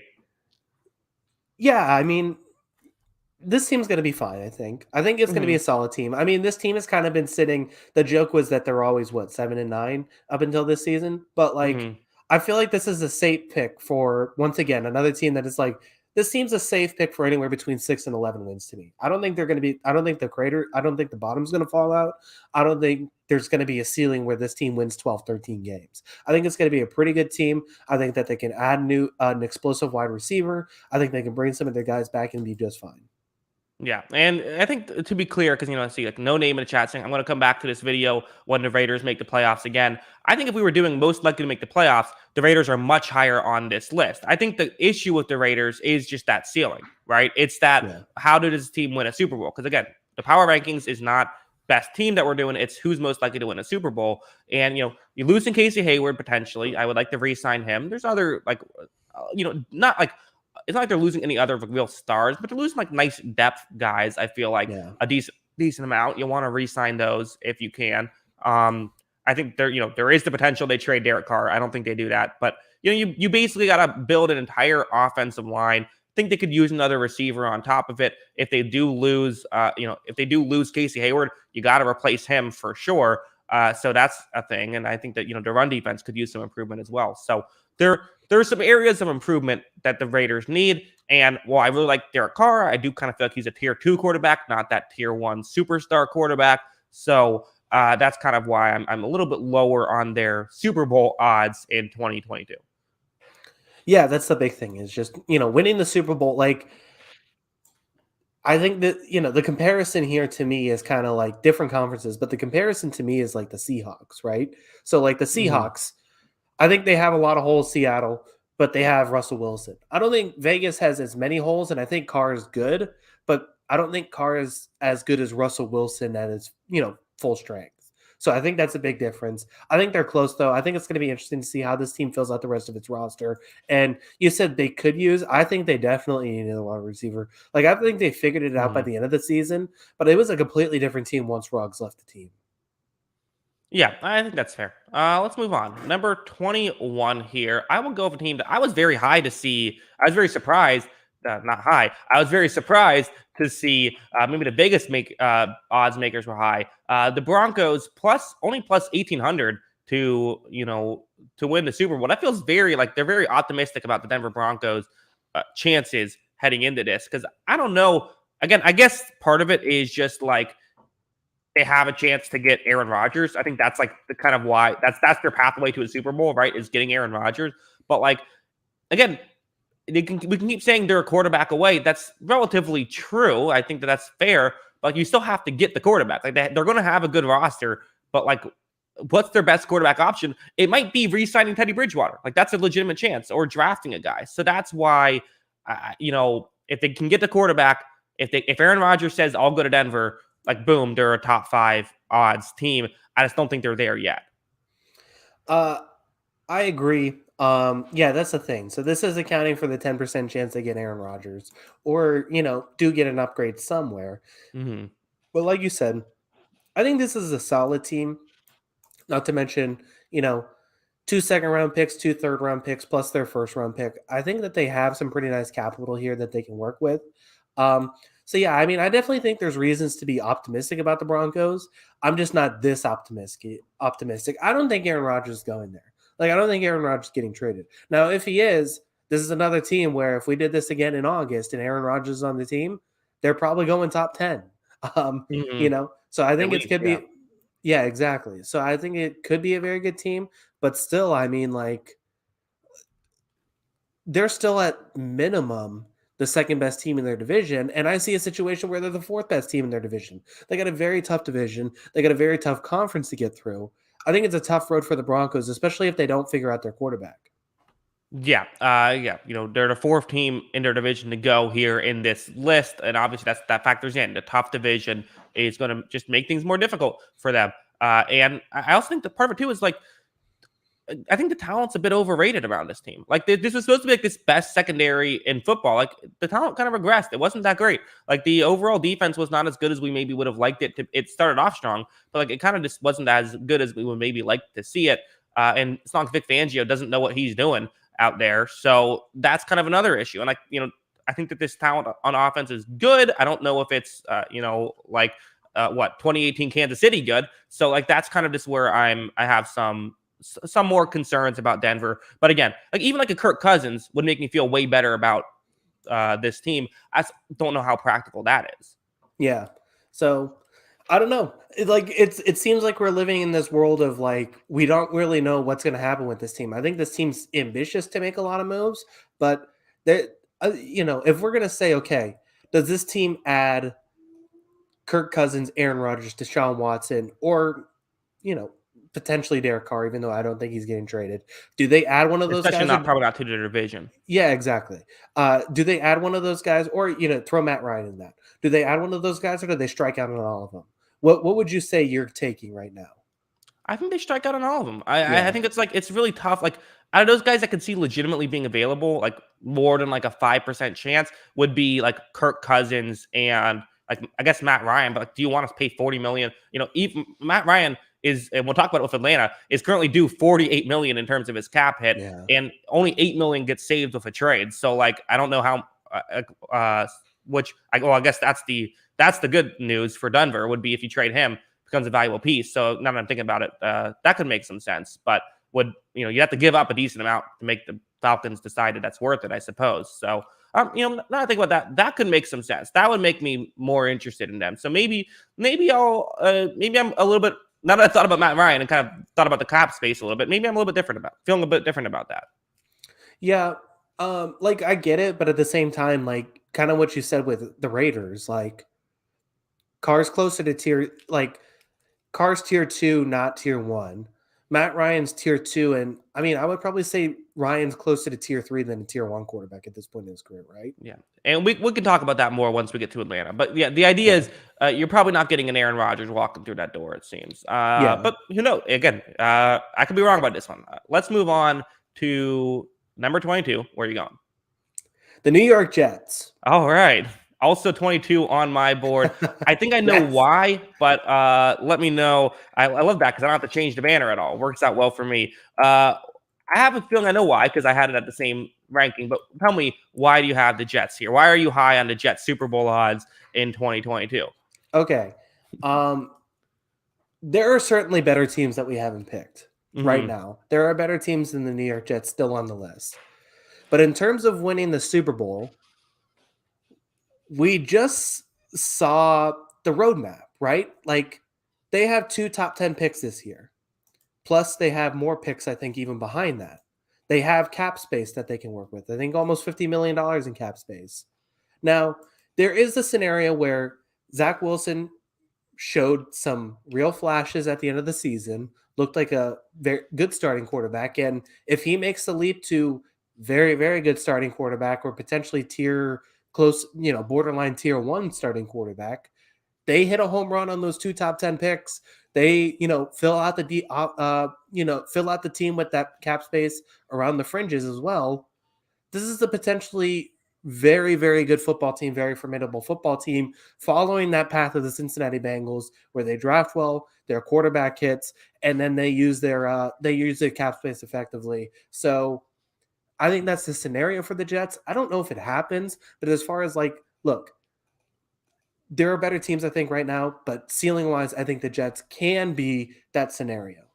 Yeah, the Jets are if I could put myself in to become the GM of one organization, like the Jets might be relatively high up because you're right. Just look at the resources that they currently have available. They have $48 million in cap space and not a ton of free agents that they're going to need to sign. Like, Keelan Cole, Braxton Berrios are solid players for them. Marcus May, probably like to keep. I don't think it'll cost that much, and the tag for safety isn't that high. Like Morgan Moses, Jamison Crowder. So there's some role players they'll probably want to re-sign. But $48 million is a lot to do it, and they even have a couple of cuttable contracts as well. And for their draft capital, you have the 4th overall pick, the 10th overall pick, and they also have the 35th and 38th overall picks in the second round. You have the nice 69th overall pick in the third round, and you have 3 high 4th round picks. So you're in a good spot here in terms of this early round draft capital, the cap space. And the question is, are they a year away? Probably more than that, we would presume. We're also kind of assuming in this scenario, Zach Wilson has a great year too. We don't know if that's going to happen, but I think here at 22, that's the way you talk yourself into it. Yeah, I think there's a lot of reasons to be optimistic if you're a Jets fan. Now, will it work out? I have no idea. Will any of this work out? Will Wilson be a good quarterback? I have no idea. But I Mhm. think there's reasons to be excited about this team, and I think that what this front office has done to build this situation where they can get really good, I think, really quick. There's potential for it. There's a more greater than 1% chance it happens. Whereas I think some of the teams that may be more talented than them, I don't think have this level of ceiling that they can work with. Yeah, I agree. I think that's a good pick here. Bet $100 to win 15,000 if you go on there. So that might be maybe put $10 on that. Just see how that works out. Uh, Just put a buck on it and see if you can win 150. yeah, exactly. I'm going with the Colts here at 23. Colts fans probably very unhappy that they are in the bottom Oh 10 yeah. here. The Carson Wentz thing is definitely a real concern. I don't think Carson Wentz is horrible. Like, I don't think that this is like someone that they just need to get rid of. And also, if they trade Carson Wentz, they save 28 million in cap space. So there is maybe that idea of like, I could see a Tampa Bay taking on a Carson Wentz. Like, I don't think that's crazy to consider necessarily. Uh, Part of my concerns about them though is like, okay, we don't know who your quarterback is. You don't really put resources into your receiving core. They always have cap space, but they never spend it. So like, I don't know like what I'm like. They don't really go out and get free agents. I'm not expecting them to do that. So you're going to have to build through the draft. Well, what draft picks? That's kind of my concern with the Colts. So again, it's not like I think the Colts are going to suck necessarily, but how good are they going to be this next season? Can they win a Super Bowl without a first round pick, given the talent they currently have? Yeah, I mean, I agree with basically everything you said there. This is another team where I feel like this team's going to be solid. I just don't know how good it's going to be. Yeah. I just that there was a real chance that if they made the playoffs, that they become the trendy Super Bowl pick from last season, right? Because they can run Hmm. the ball, they play pretty decent defense, and yeah, I mean, I agree. The Everyone's looking at that Wentz game as horrific because that last game was horrific, but he was Hmm. fine for the most part last year up until that game. So I do think there's a scenario that this team's very good again. This team's in the 10-11 win range category. I just don't know a scenario where I see this team winning the Super Bowl other than Jonathan Taylor has 4 ridiculous straight weeks in the playoffs, but they have to make the playoffs first. I still think that they have some pieces they need to add. This team needs a wide receiver badly, man. Yeah, that's something. Again, it's not something like they seem to value too much. So that's another interesting aspect here. And like also should be mentioned, everyone blamed Carson Wentz for that Jaguars loss, and I get it. Like what with the QBR, like I think it's 4.3, and like the talent around him didn't play well. Though. Like the entire team did not play well in that loss. So that's the thing that we have to also like bring up is it wasn't just on Wentz. The flip side, though, is couldn't you see this team sort of San Franciscoing their way into playoffs of like they get into the playoffs and then every team that does well, typically you make the playoffs because you stop the pass well and you pass the ball well. Well, now you're going up against a team who can, again, the questions about how well would it stop the pass are fair, but they don't really worry about throwing the ball as much. They're more of a run heavy team. And when teams build their defense around the passing game that are into playoffs, typically those teams can actually have success if they can get there. Yes, they don't have a Debo Samuel though, and I think Right. that's a problem. So Hmm. I do But see San that. Francisco doesn't have a Jonathan Taylor. Yes, exactly. So Hmm. I think there's reasons to be optimistic, but I don't know how good this team's going to be. So it'll be interesting to see. I don't know if they're going to hit that level, but we can move on from the Colts. Sure. 24, where are you going? Not a uh lot of great teams left. no, there is not. Let's I guess I don't want to pick this team, but I feel like I should just because they were a playoff team last year. Give me Pittsburgh. Like Okay. this is still a team that is like yeah, sure, this team could add a quarterback and still be decent, but this team is not winning the Super Bowl next year. Like it's not. This team is not Hmm. going to I'm willing to say that right now. They have some cap space to work with. this team is not going to win the Super Bowl next year. There's too many bad pieces on this team right now. They don't have a secondary. They need to address that. They don't have an offensive line. They need to address that. They probably could get better at a few spots that we think they're good at. But at the same time, yes, they had a quarterback. Maybe that helps a little bit. But I do feel like this team's more than a year away. Yeah, let me read some, of our, our great friends at Pro Football Focus. We're not friends, we don't know them, but we like them. And let's read some of where PFF had the Steelers ranking in certain positional categories. Passing game 30th, okay, not great, but you're getting a different quarterback. Offensive line 26th, okay, so you need an offensive line as well. Receiving core 28th. Some of that was injuries, but you probably could use another receiver there, maybe a true number one guy. Running game, 24th. But again, and Damien Harris is all right. Coverage, 25th. So Najee Harris? Yeah, I said Damien. Yeah, wrong Harris. Yeah, Najee Harris, of course. Pass rush is very good. Run defense is good. I don't know if you can win a Super Bowl based on that alone. I think the Steelers are further away than maybe you would think just because they made the playoffs last year. I think that they were kind of a phony playoff team last year that wasn't really that good and kind of squeaked their way in. Which, listen, you won games, and Mike Tomlin's going to win you more games than you deserve just because he's great. Like, that's always going to happen. And you're right, 29 million in cap space. I do have guys like Juju Smith-Schuster, and then, guys who you might want to re-sign, Joe Hayden, Trey Turner, Terrell Edmonds, and Akello Weatherspoon. But the cap space, you have some way to add assets. I just think they have too many holes. Yeah, I mean, this team has a lot of pieces it needs to replace, like I said. And the big thing, too, is yes, I think Jimmy Garoppolo would be an upgrade to what they had at quarterback last season.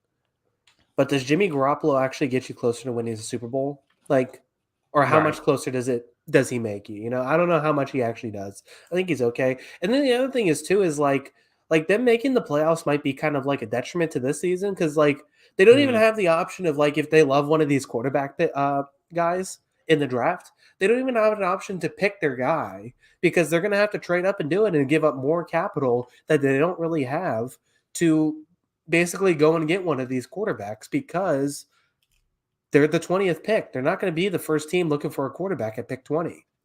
Yeah, maybe someone falls to you that you like that no one else liked. That's kind of maybe the hope, but I don't know how good we feel about that. If you're the Steelers, yeah, I think. Here's my question for you: if you're the Steelers, you're the GM of the Steelers. Do you just blow it up? Do you just say I'm going to rebuild? I think that's what I do. I would too. You can keep. They're probably after paying TJ Watt, they're going to keep TJ Watt.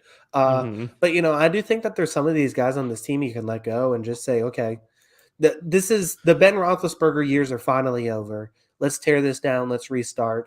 Let's try and regroup who we are. We have some pieces we can work with, but I mean, is it weird? Is it crazy to say this team needs 7 starters?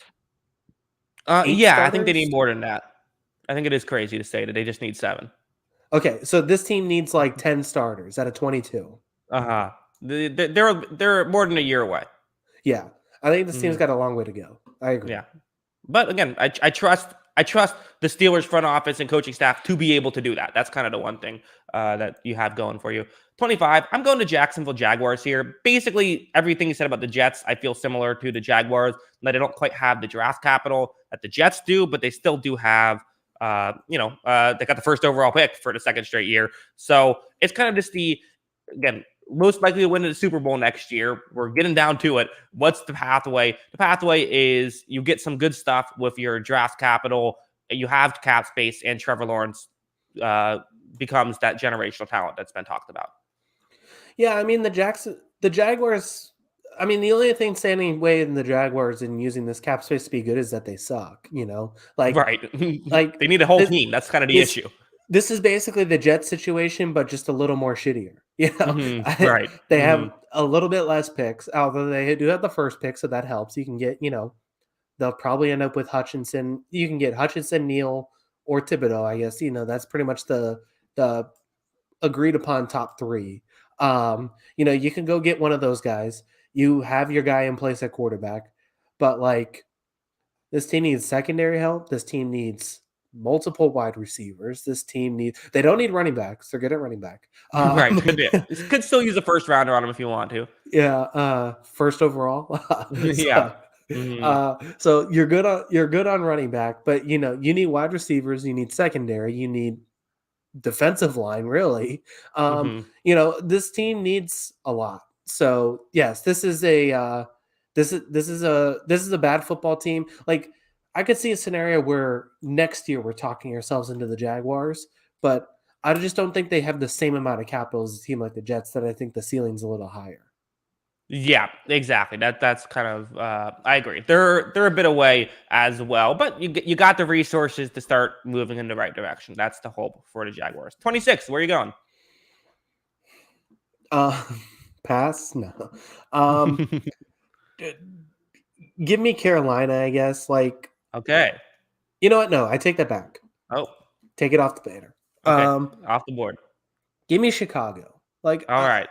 just similar situation. This team has a little bit of cap space. They don't have their pick because they traded it for Justin Fields, but like if Fields is good, I don't know if it's going to happen, but if Fields is really good, then all of a sudden that raises the level of your team. That's basically how I feel about this pick.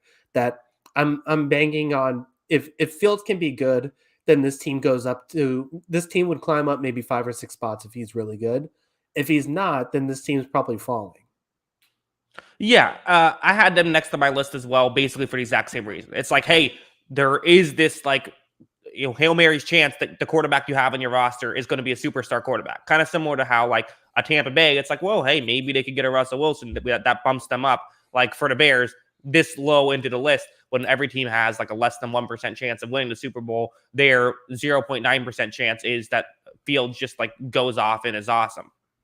Yeah, and the thing is like even if you look at the team still on the board, outside of having Matt Ryan, like this is probably the best quarterback scenario left. Like, it's crazy how bad it is right now. So yeah, I mean, I think it's fair to say, okay, if they've actually hit on this pick, then all of a sudden the ceiling of this team's raised. We don't know if it's it. And the big thing is too, is because they traded so much capital for him that if they missed on it, this team's going way back. Yeah, I agree. That's kind of the if they hit, it's a big swing, and we'll see if they hit or not with the Chicago Bears. Well, let's go to the next one. Give me the New Orleans Saints here at 27. Saints, maybe even feels a bit of a steal. I mean, listen, obviously the cap issue negative 76 million, but this is kind of what the Saints do, right? Like they're used to dealing with this. This is you can continue to push it down the road as much as you want because the cap doesn't really exist the way people talk about it. It's not like hockey where it's like a hard cap. That's not how that works. Because they have Taron Armstead, Marcus Williams, and Jameis Winston. A lot of people are talking as though those guys are all gone. I think there's a chance they re-sign all of them. Like the way that they can maneuver the cap, I don't think that's out of the question necessarily. Could see Bradley Roby going. That would save $9 million. So like I don't think it's crazy that the Saints could maintain their roster. The issue is like they just don't have that great of a roster right now. So like again, they're still at 27, the second NFC South team to go. Kind of, the weaker division still gives them a very good chance. Their defense, I think, is still legit. They've stopped the run well and they cover very well. And those two things together, create great things, obviously. But the issue is just like, okay, how do we feel about Jameis Winston? How do we feel about their no receiving core? The offensive line was banged up last year. It should be better as long as you keep Armstead, which is a big if. I don't know if they're going to keep him. And then also, what can you add necessarily is another big question. Are you going to build through the draft? So again, I can see a scenario where the Saints make the playoffs very easily. Can I see a scenario where the Saints win the Super Bowl? That's a lot tougher. Yeah, I mean, like, so even if this team like keeps some of its defensive pieces and the defense is really awesome again, top 5 in the league again, like, and they roll it, like they don't hit one of these big name quarterback things, and it's basically just this awesome defense in Jameis Winston. It's probably the 20th best team in football. Like, so, and beating up on a weak division could get you a couple more wins. Yeah, exactly. So, I mean, I think that it's a tough situation just because there's just not a lot of ability to maneuver. And, we talked about these quarterbacks, but the thing is like, yes, the cap's not real, but if they're bringing in one of those quarterbacks, it's a good chance they're not bringing back all of their guys. Like, it's just going to be way too tough, I think, to do all that. I think that there is some things that they can do to maneuver, but it just seems like it's a really tough thing to ask to do all of that and figure out quarterback unless you're drafting a guy for the future. So in that mind, it's a rebuild. Yeah, and there's no Sean Payton. Like, that's the other thing we have to mention Yeah. is, like, last year, we kind of said, "Oh, they still have Sean Payton." Now they don't. So that's maybe the biggest loss out there. All right, Kyle. 5 teams left. 28. Where are you going?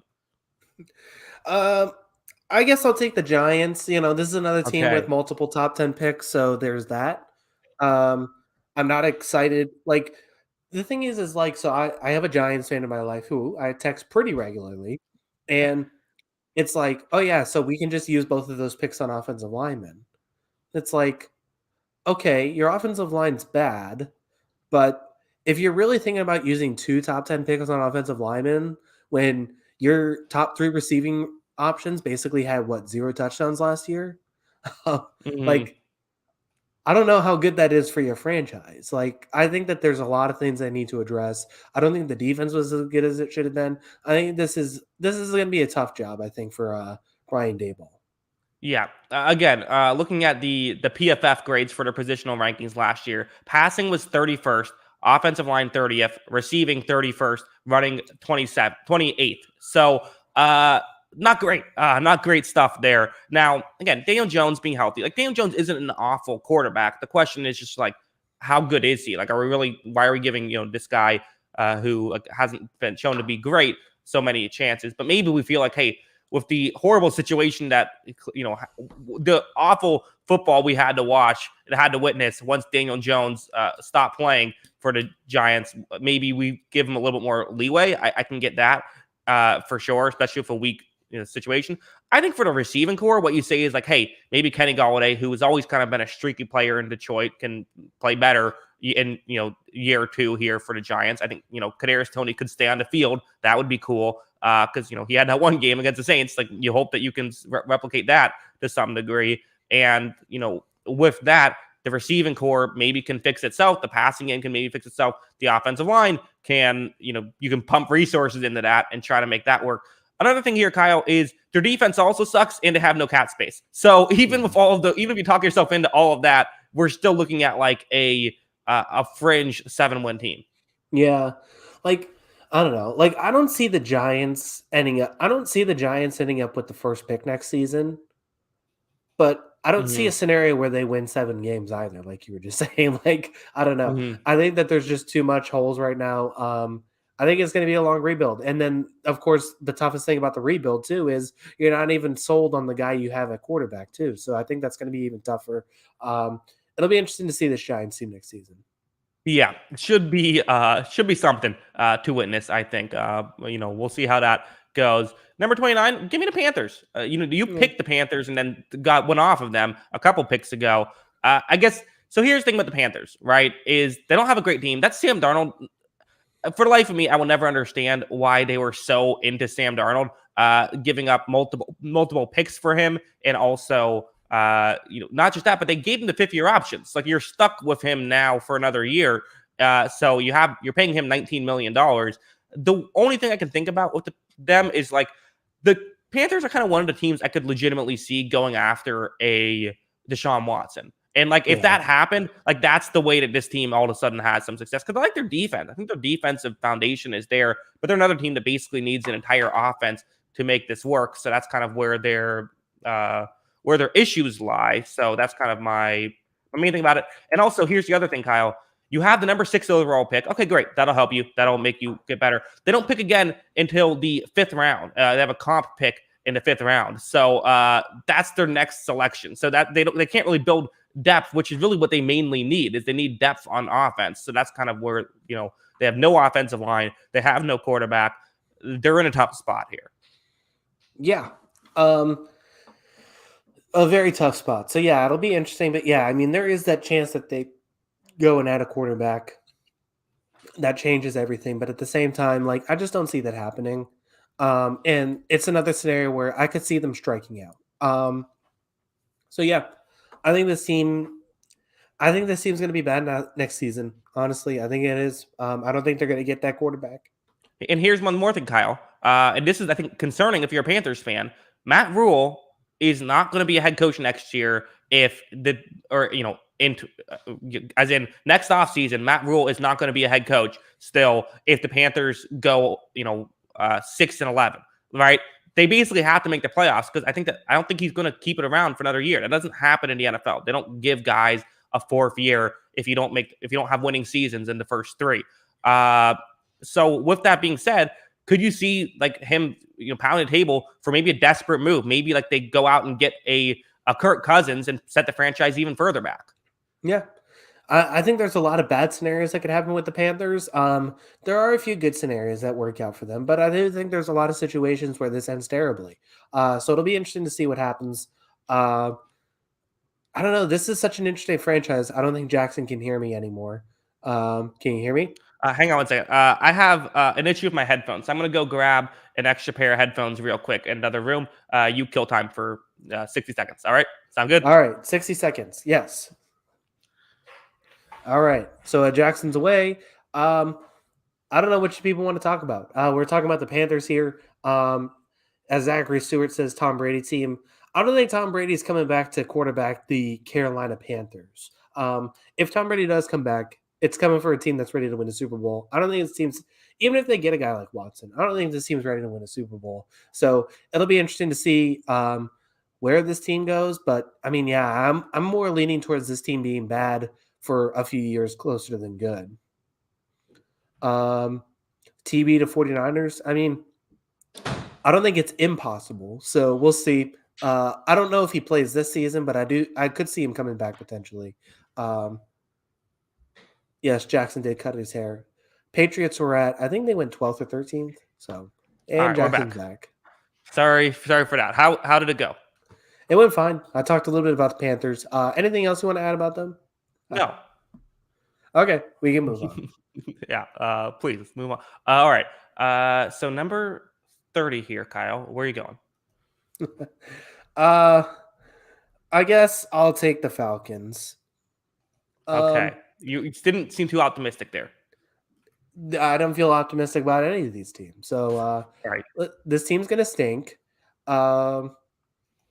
They have a quarterback that's being paid $48 million who, well, I still think is good. I don't think he's that good. And yeah, they don't have a lot of maneuvering to do this season, I think. And they're probably going to have to trade Calvin Ridley because it seems like everything on that is soured. So, yeah, I think the Falcons are in a really bad spot. Yeah, I mean, they have no defense. They have to completely get that. Calvin Ridley might be gone, which is kind of like that's their one strength is the receiving options. So you have that, which could be gone. And then on top of this, it's like, I mean, really, it's like you're paying Matt Ryan was, fine last. I thought he started off good and kind of cooled off towards the end. Like you're basically paying a quarterback $48 million to be a fringe top 10 quarterback. Like there's just no way you can win doing that. Yeah, I agree. And, maybe they do trade him, but at the same time, if they trade him, then that just means this team's starting completely over and they're going to fall back even further, at least this season. Maybe, they hit on the quarterback and the next season they are competitive for all that, but there's no guarantee of that happening. So we'll see what happens if they, we'll see what happens if they can trade Stafford or Ryan, if they keep Ryan. I'm getting my Matts confused now. Sure. But regardless, I don't think this is a guy you want to keep. I don't think paying Matt Ryan $48 million this season is a recipe for success. Yeah, I agree. Let's move on now. 2 left. I'll go with the Detroit Lions here. Another team you can bet $100 to win $15,000. Or throw away $100. Yeah, so you could throw away $100. That's the way you could do that. I guess the one thing you'll say is, hey, they have some cap space. They have some nice draft picks. That's where they're at. Obviously, you would have liked for the Rams to not win the Super Bowl because that put you, your extra first rounder is only 2 picks ahead of your second rounder. But still, there's value in that. And for the future, you can start to build, but they're not winning the Super Bowl. Like them and the Texans basically need to build an entire team. The only reason why they're 31 on this list is because the Houston Texans exist. Yeah, I mean, I joked all last season that this team needs 18 new starters to be a good football team. It's probably closer to like 16 but that's still a lot. And the Mm-hmm. Texans are probably closer to like 20 or 22. This team has a few pieces that you like. Hey, I like DeAndre Swift. I like TJ Hawkinson. I like this offensive line with Ragnow, with Penei Sewell, who, despite Chase being awesome, is a pretty good first round pick, it seems like. Um, you know, there are pieces that you like on this team. I like Amon-Ra St. Brown too. Don't want to forget him. But you're a long way away. Mm-hmm. This. I think the Lions knew this. I think everyone in the front office knows this. This team is a long way away from being very good. Um, we'll see what happens, but yeah, I mean, first things first. Probably try and take a quarterback this season. Hit on that. Unless you don't love any of the guys, I would still probably draft somebody there. I almost feel like I kind of get what you're saying. Like, maybe like in the second round, that's what you do with that draft pick. But I also think to some degree, it's like, I mean, you just need so many holes to fill. Just try to get better. And that can be you have anything about the Lions, or you want to move on to the Texans? Um, well, I mean, so the theory is that like you could either take a quarterback every year until you have a quarterback. I think Mm-hmm. that, I've heard that theory. I think it's a pretty good theory, but at the same Mm-hmm. time, if you don't love anybody, then yes, you need better players across the board. So take better players across the board. Yeah, I'm with you. I fully agree. 32. Kyle, I have a question about the Houston Texans. Yeah. Is there any position where if they added the 20th best player at said position, it would be a downgrade for the Houston Texans, like him starting? Because I think the answer is no. Maybe 20th maybe best special player. teams. Yeah, I'm not going to go through all the special teams, Mm-hmm. but offensively and defensively, like, so what? You say their best player is Brandon Cooks? Yeah, I mean, like again, there's Larry Tunsil, but in my mind, I'm saying you're adding a top, a tackle who, it would be could go to the right tackle. So like that would still be an area. Yeah. And the same thing with Brandon Cooks. Yeah, I don't think either of those guys are the top 20 players in their position. So yeah, I agree. It's bad. Could Yeah, you say Davis Mills is a top 20 quarterback? I don't think so. no, much higher than that. Yeah, they're like I guess have the Houston Texans accomplished anything in the past year? This is a good question I heard. Have they accomplished anything in the past year other than a year going by? No, it's the same exact team. They just Hmm. hired a new coach instead of the last one they had. Right. It's literally a copy paste situation. So yeah, no, they haven't done anything. Yeah, if Deshaun Watson comes back, does this team win more than 7 games? No. Right. That's the thing. They're a bit of ways. Hey, at least you get a draft this year. Yeah, you get a pick. Uh, you know, they're going to get a good player, I think. I like this top three. I don't know about the rest of the draft, but right now I can say I like this top three.